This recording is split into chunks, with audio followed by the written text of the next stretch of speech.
Yes, good morning, good afternoon, good evening, depending on wherever you are watching us from. Each another edition of Politics on the Street. You can subscribe to our YouTube channel. Please like our video. Please share, comment for more political discourse. Yesterday, the Nigerian Minister of Interior, Tunji was taken out of Finland court as he was one of the Nigerian delegates that was supposed to testify in court against Simon Ekpa. And Simon Ekpa and the Finnish court in Lati has dropped the alleged charges of abomination that Simon Ekpa is brought abomination and sent to Nigeria. They've dropped that charges against Imazi. How can you ask me, sir? I think it's a welcome development. It's all about obsession of winning victory, you know, by Simon Ekpa and Imazi nnamdikanu. They are obsessed with winning. They are obsessed with winning. I'm telling you, winning freak.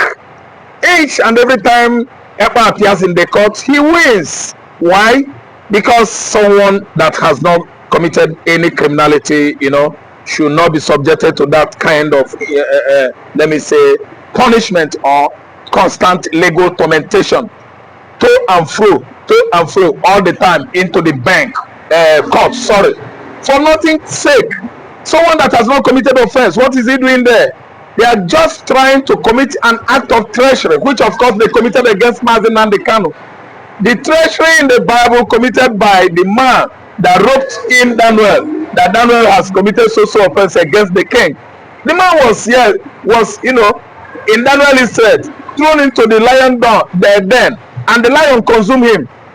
Daniel was there, being that Daniel was innocent, the lion could not touch him. So what are we saying? They should have arrested that Yoruba man. You made mention of his name now. That's the Minister of Interior. Minister of Interior should be arrested. They're supposed to hold him because Agbonifere is asking him, what did you go do? See, let me tell you, you didn't hear the story in detail. Oh. The man was arrested. And Agbonifere was like, who sent you? What are you doing there? To testify against Igbo man. He was arrested. According to the side, you know, my own side of story, how I had it. The man was arrested. He went there to commit an act of treachery, to rope in an innocent Igbo man who was busy doing his normal business, self-determination. Self-determination is responsibility, civil rights, fundamental rights of any individual in any contraption, any clime of the globe to agitate for his own self-determination or realization. And that was what nnamdikanu and Simon Ekpa was doing before apprehension. Ekpa was apprehended in Finland, which to me, if you ask me, Finland has committed a taboo. I know them as one of the most advanced countries in Europe, Scandinavian countries. They meant well for the what you call children of Biafra. They meant well. Yes, in 1967, 68, 69, and 70. I enjoyed it. They sent Oboroko to us. They sent sugar. They sent Bonvita milk. Corn milk. They are a very good country to Biafrans. But all of a sudden, Nigeria bribe artists.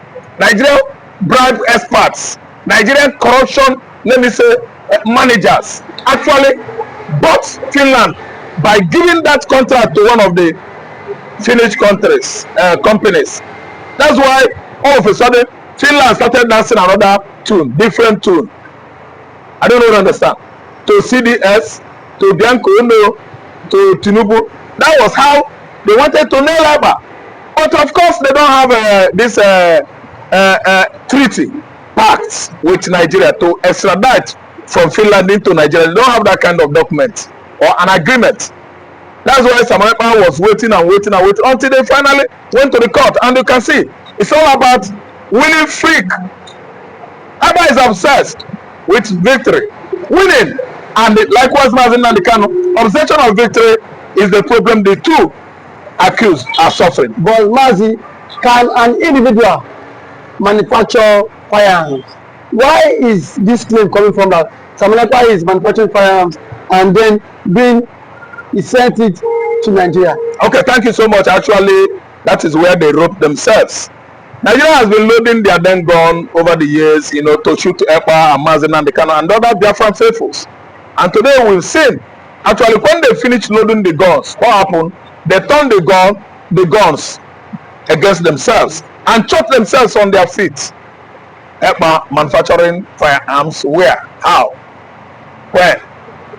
It's a mere allegation because you know that Nigeria is always bent on bringing down Igbo man, both in diaspora and within. Manufacturing firearms as how? As how? Firearm companies are owned by nations. I don't know what I understand. South Africa has their own firearm companies where they manufacture arms and they use it internally there.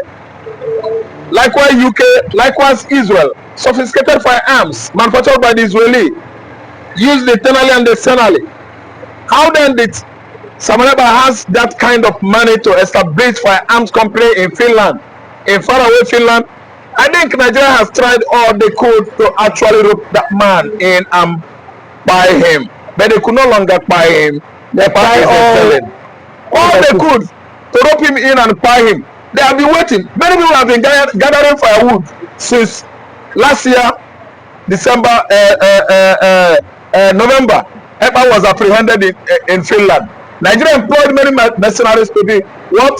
Gathering firewood, so that immediately Finland deported him or extradited him into this country. They will catch him and they barbecue him.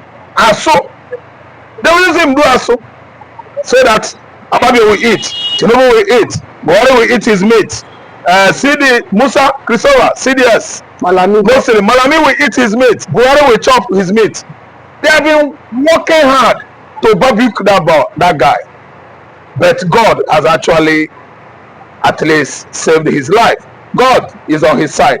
That's why they could not succeed on doing that. You can see the winning streak. It has continued because jubilation as Simon Ekpa has actually secured victory in the court, finished court over or against Nigerian nation. All the charges brought or leveled against him in Finland over there has been nullified, struck out, but discharged. But now that the Minister of Interior was not allowed to testify, what mechanism do you think that the Nigerian government will sort for now?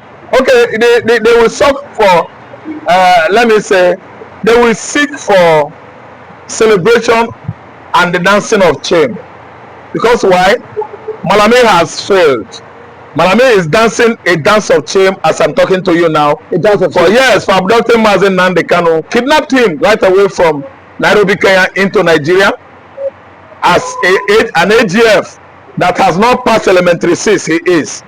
Malame has actually, failed on naming Ekpa. He contributed to Ekpa's ordeal in faraway Finland, but Ekpa, you can see the same winning streak and let me say obsession with victory.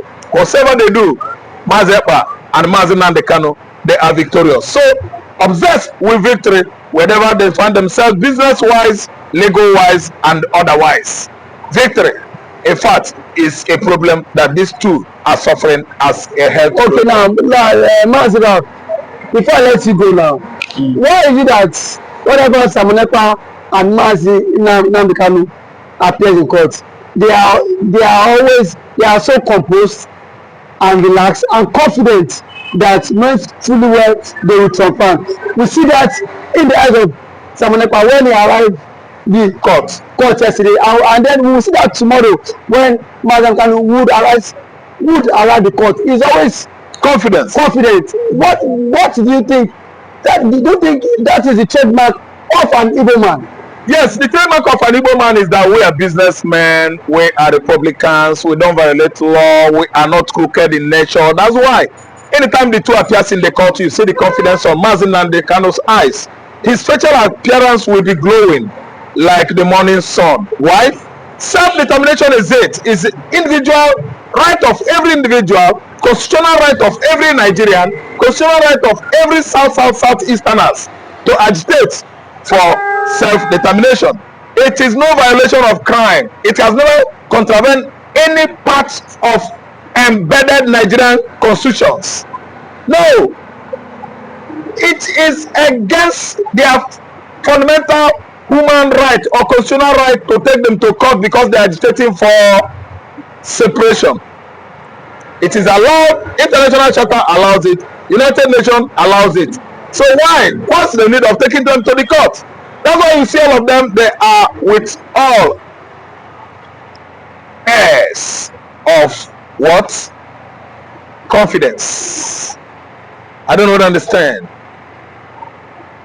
You know, the kind of pedigree that these people are going through anytime they appears in court. If you ask me, I would say it's a sickness, an accepted sickness that normally envelopes nnamdikanu and Simon Ekpa each and every time they appear in court. And that is what Igbo man stands for. Igbo man cannot just come into this land, southwest, and begin to violate law. No, they will begin to do and transact their business normally, you know, with the owners of the land, and they will even go far of involving in the kingship of that land because they contribute lots and lots to the communities, foreign communities where they find themselves on, and change the community in terms of development. They will build houses, they will establish many employment, you know, platforms in such communities. That's why Igbo is the most Republican animal in Nigeria. They are too good. Okay, sir. Thank you for us coming out to air your view, sir. You're welcome. The Nigerian army has issued an ultimatum that this year there will be no Biafra's Heroes Day. This is a celebration set aside by the Indigbos to honor those of their legends and their veterans who lost their life during the Biafra war. Welcome to this wonderful channel, Tunis Point TV. Please, you can subscribe to our YouTube channel. Please like this video. Please share, comment for more political discourse. The Nigerian army has come out to issue an ultimatum saying that nobody should come out and celebrate the Biafra Heroes Day. And the Southern governors too have told same parts, saying that nobody should come out and celebrate the Biafra Heroes Day. But now, the question and the subject matter of the day is that what has the Biafra, the remembrance of this day got to do with the how is it going to bring anarchy in the land? These men are not quiet people. Last year, this celebration was old. Nobody lost their life. It is just a day to remember those who have lost their life during the Biafra civil war. I think what the government needs to do at this point in time is that those who are orchestrating the evil in Nigerian state should be dealt with. The Fulanis have become a menace in our society, and yet the government are not even worried. The government they don't even worry about the Fulanis, yet they are more concerned what the IPOB want to do on the 30th of May. For me, it is misplaced priorities, because you have in a state where a particular ethnic group has become lord over billions of Nigerians, over millions of Nigerians, and yet nobody is saying anything towards that.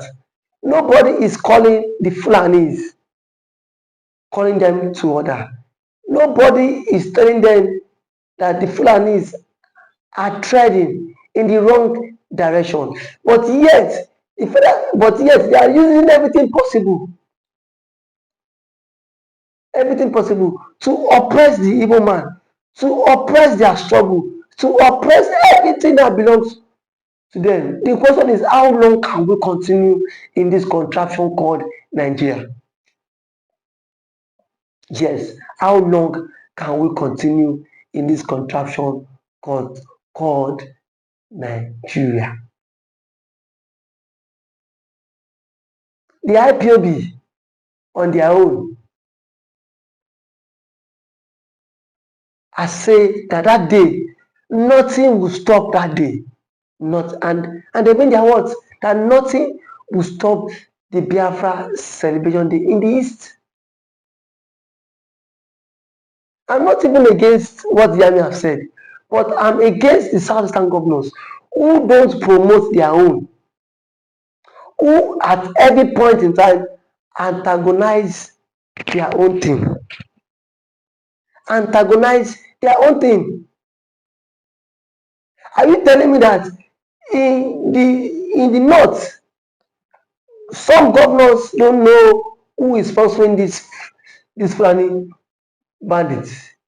Majority of them know that Fulani is being sponsored by some certain group of people, and yet these people keep mute. But it is only in the southeast that the southern governors would always come out to sell their own. The southeastern governors sold nnamdikanu. The southeastern eastern governors sold Simon Ekpa. They keep selling anyone who is driving the Biafra ideology. They keep coming out to go against anyone pushing that narrative, anyone pushing that ideology. But the question is that how long can we continue to remain in this contraction called Nigeria? This the same Nigeria that has deprived the Igbo man of presidency. The same Nigeria that has deprived the Igbo man of juicy offers in Nigeria. As it stands today now, the Senate president, the Igbo man is not there. The speaker, the Igbo man is not there. And you are saying the Igbo man is not heavily marginalized. If the Igbo man is heavily marginalized, then what will happen? Then what will happen? The Southeastern governors have made themselves tools in the hands of their paymasters. And that is why they do everything possible just to oppose the Biafra ideology and the Biafra declaration. And I can say it with every authentication that it will not go well. Every day for the thief, one day for the owner. It will not go well. It will not go well with them.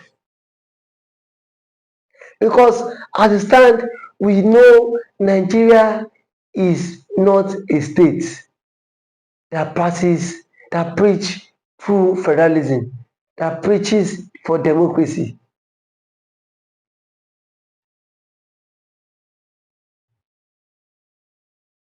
Now, the armies have vowed to take over the southeast on the 30th of this month. And yet, no governor has come up to tell the people that allow these people, let them do their thing. Let them do their thing.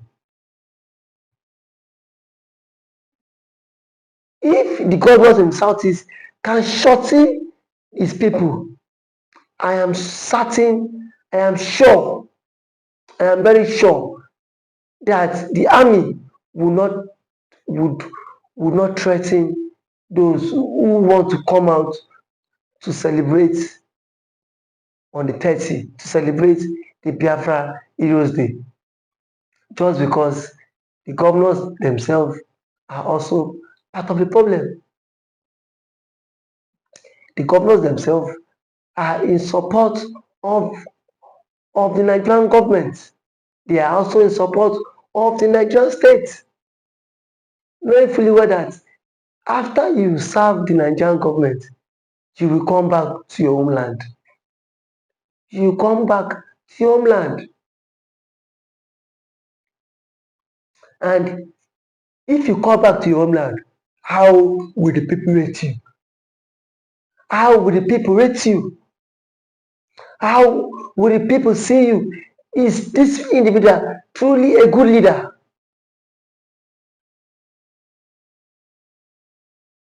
We don't see you as people who is actually fighting for freedom. We don't see you as someone who is also fighting for for the freedom of the Biafra. We don't see you as the enemy of the struggle. No matter how things goes, I can beat my chest that the IPOB might not back down. They will not back down because that day has been set aside to honor those who were pied, those who lost their life in doing the Biafra struggle.